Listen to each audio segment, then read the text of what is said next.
Welcome to Hub History, the show that brings you fascinating stories from Boston's history. This is episode 1. Remember the 5th of November. Hi, I'm Jake. And I'm Nikki. And this week we're going to talk about a strange tradition in early Boston called Pope's Night. The story of Pope's Night reminds us how easy it has always been to get a good riot started in Boston, and also how strong anti-Catholic prejudice was in the early history of the colony. But before we talk about Pope's Night, let's take a look at what's coming up this week in Boston history. Monday is Halloween, of course, and it's also the date in 1775 when John Adams and Josiah Quincy came up with a scheme to block Boston Harbor with sunken ships and trap the occupying British within.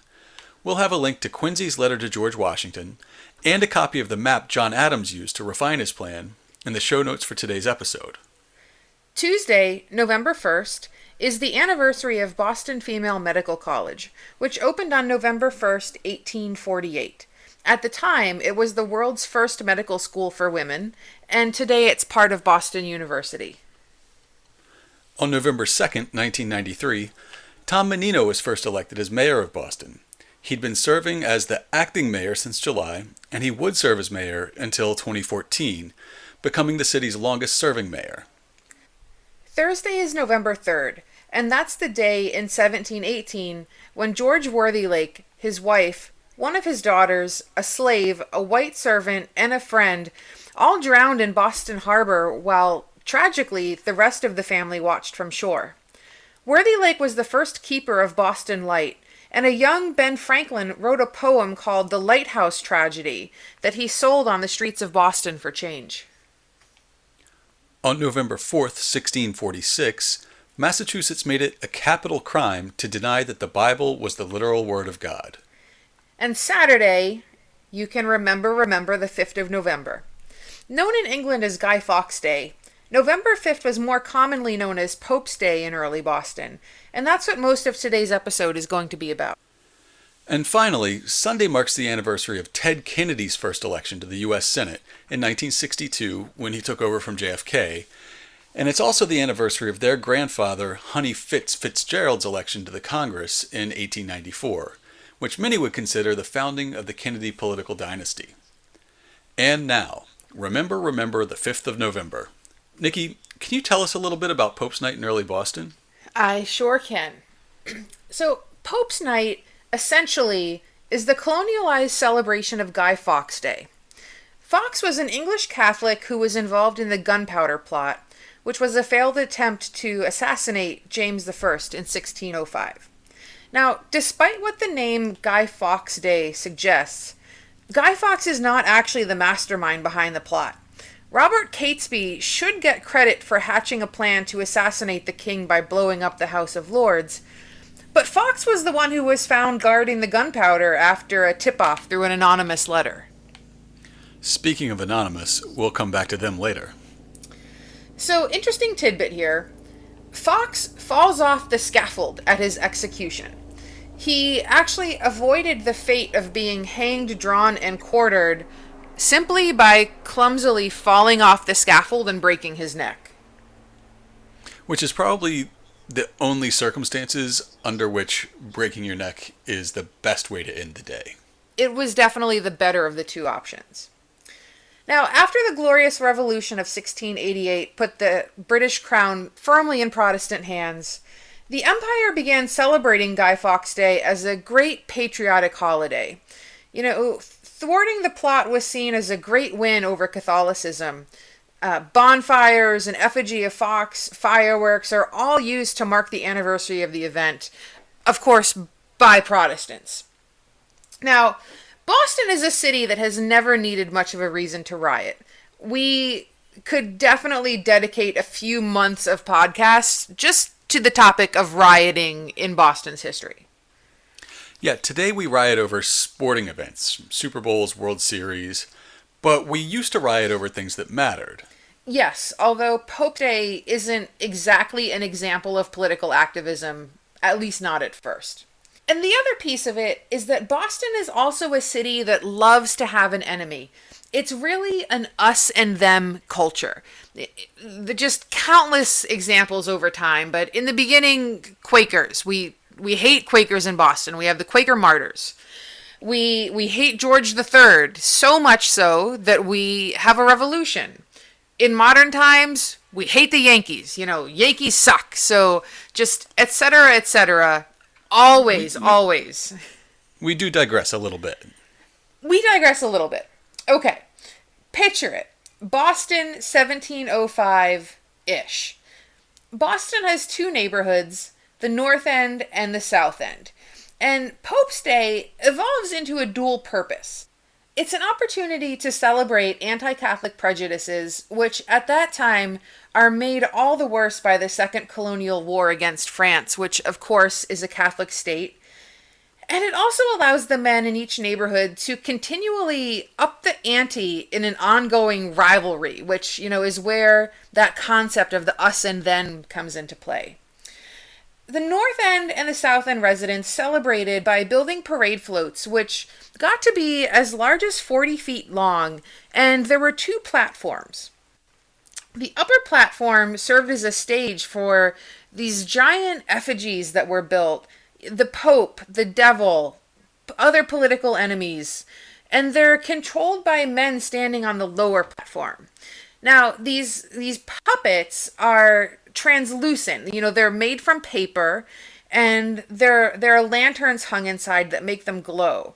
So given that we had no streetlights at that time, you can imagine that it would have been really creepy just to see this 10-foot tall, glow-in-the-dark animated devil rolling down the street at you, surrounded by this mob of unruly, drunk men. It's really not a night for women and children.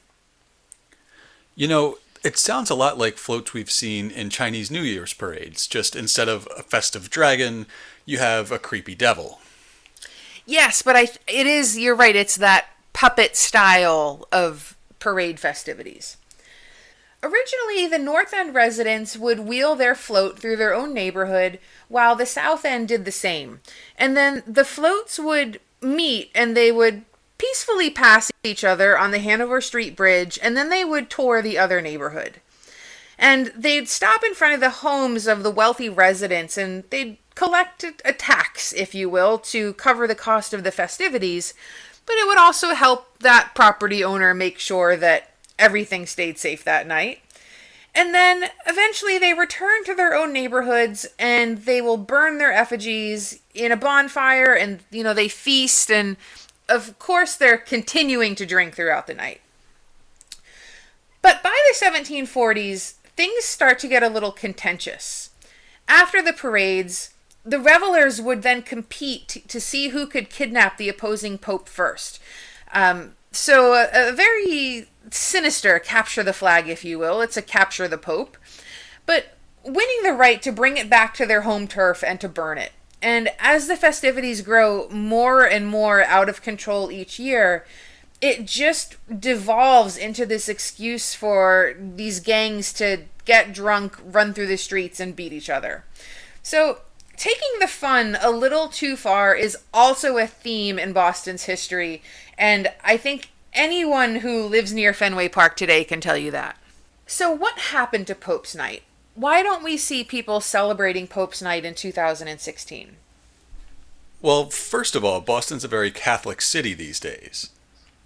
Yeah, and we could definitely do a show about that transition at some point, but we're still a city that really likes to riot. Of course we are. But in the end, the American Revolution is really what brings Pope's Night celebrations, if you will, to a close. 1765 was the beginning of the end. Historian J.L. Bell wrote a series about Pope's Night 1765 on his blog last year, and in 1765, Pope's Night comes on the heels of several months of protests and, of course, rioting over the Stamp Act. And for those who may not remember, the Stamp Act was a tax on the colonies that the Patriots were very much against. This is where we get that saying, no taxation without representation. And you get that saying largely from Boston, because Boston's a hotbed of resistance against the Stamp Act. Already in the summer and the early fall of 1765, we had named a Liberty Tree, protested in the streets, and we had destroyed the houses of some Crown officials like Governor Thomas Hutchinson. The year before, Pope's Night had gotten so wild that a young boy was crushed to death, and patriot leaders like the Sons of Liberty were worried that frivolous mob violence would detract from the seriousness of their Stamp Act protests. Which, as an aside, that's a very Bostonian concern, that our fun riots would interrupt our serious riots.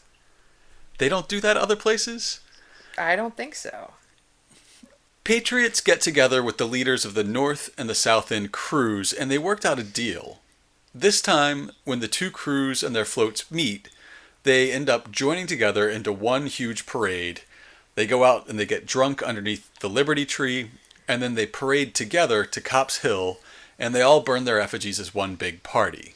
It's a very touching story of community and togetherness. And drunken revelry, of course. So the uncontrolled violence of Pope's Day was already on the decline in the 1760s and the 1770s, as it becomes more associated with political resistance to Parliament. But in the end, it was George Washington who put the last nail in the coffin of Pope's Night. So let's set the scene again. Now it's 1775, the Revolution has started, and we've had the battles at Lexington and Concord and Bunker Hill, and the British Army is really locked up tight in the siege of Boston. That's right, and that summer George Washington has come to Cambridge and taken command of what's soon going to be known as the Continental Army. Now, Washington's from Virginia, and the Virginians don't have the same historic anti-Catholic bias that New England Puritans did. So George Washington looks at Pope's Night as a backward custom and as a threat to military discipline. Not only that, but he had just dispatched his trusted Colonel Benedict Arnold on a mission to Canada to open up a new front against the British and to win hearts and minds amongst the French Canadians. And the thing about French Canadians, at that time at least, is that they're very Catholic. So they wouldn't be too pleased to hear about anti-Catholic riots back in Boston. So in his orders for November 5th, 1775, Washington makes it clear that if anybody in the army around Boston celebrates Pope's Night, heads are gonna roll. I'm going to read from his orders from that day. Quote, "As the Commander-in-Chief has been apprised of a design formed for the observance of that ridiculous and childish custom of burning the effigy of the Pope, he cannot help expressing his surprise that there should be officers and soldiers in this army so void of common sense as not to see the impropriety of such a step at this juncture. At a time when we are soliciting and have already obtained the friendship and alliance of the people of Canada, whom we ought to consider as brethren embarked in the same cause, the defense of the general liberty of America. At such a juncture, and in such circumstances, to be insulting their religion is so monstrous as not to be suffered or excused. Indeed, instead of offering the most remote insult, it is our duty to address public thanks to these, our brethren, as to them we are so much indebted for every late happy success over the common enemy in Canada." So Washington really has a way with words, huh? I mean, yeah. Ridiculous and childish custom, void of common sense. You know, you don't want to be the person who's on the receiving end of this order. Yeah, definitely strong language. Monstrous, should not be suffered or excused. You don't want to get on the wrong side of George Washington. So, we kill off the Pope's Night tradition right at the very beginning of our revolution. Then the nation's busy fighting Britain for years to come. We forge an alliance with France, and Pope's Night never returns. Which isn't to say that Boston suddenly throws open its arms to Catholicism. I mean, there are still plenty of anti-Catholic bias right up until the early 20th century. And I can think of at least 3 separate anti-Catholic riots that took place after the Revolution. But those will have to wait for a future show. Definitely the Ursuline Convent. I want to do a show about that. And maybe the Broad Street riot. Yeah. In England, part of the celebration of Guy Fawkes Day involved wearing a papier-mâché mask of Fawkes. The movie V for Vendetta brought that back as a symbol of protest against authority. And these days, you're most likely to see a mask like that on members of the hacking group Anonymous. Told you we'd bring it back to Anonymous. Now, the show Mr. Robot, you see a fictional hacking group that's sort of a takeoff of Anonymous, and they're using a fictional but very similar mask. So, where can people find out more about Pope's Night in early Boston? We'll post a woodcut image of a Pope's Night float, as well as a link to the original broadside Extraordinary Verses on Pope Night, which was published in Boston in 1768, in the show notes for this week's episode at hubhistory.com/001. We'll also have a link to George Washington's orders from November 5th, 1775, which banned any Continental soldiers from burning an effigy of the Pope. If you want to get in touch with us, you can go to hubhistory.com and click on the Contact Us link, or email us at podcast@hubhistory.com. We're on Facebook at facebook.com/hubhistory, and our Twitter handle is @hubhistory. That's all for now. We'll see you next week.